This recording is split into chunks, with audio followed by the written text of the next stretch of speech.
Binuksan na sa mga motorista ang bagong gawang kalsada sa PNR Road sa Barangay Mayombo, Dagupan City. Ang detalye sa report ni Sandy Salvacio. Binuksan na sa mga motorista ang bagong gawang kalsada sa PNR Road na bahagi ng Barangay Mayombo.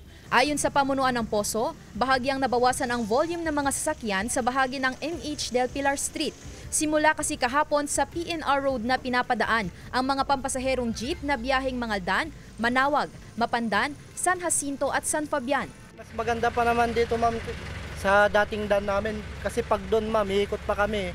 Lalong matraffic kasi dyan po lahat dumadaan ng mga pampasaherong jeep. Nag-dry run nung Sabado, in-implement nung Linggo and then kahapon din-dry run ulit namin para sa ngayon ay malalaman na ng driver ng mga Mangaldan, San Jacinto, Manawag, San Fabian na doon po ang daan nila. Ayon naman sa ilang tsuper tulad ni Mang Rosendo, hindi pa ganoon karami ang mga pasahero dahil hindi pa raw nasabihan ng ilan na balik ruta na sila sa PNR Road.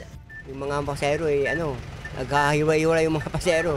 Kaya hindi pa nila pag-umpisa lang, pati pag natagal, nasasanay rin.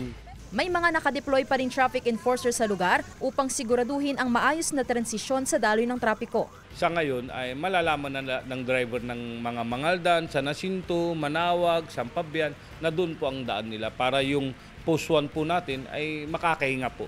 Kasi yung MH Del Pilar natin, laging grabe ang traffic namin. Kasama si Daryl Peralta, Sandy Salvacio, One North, Central Luzon.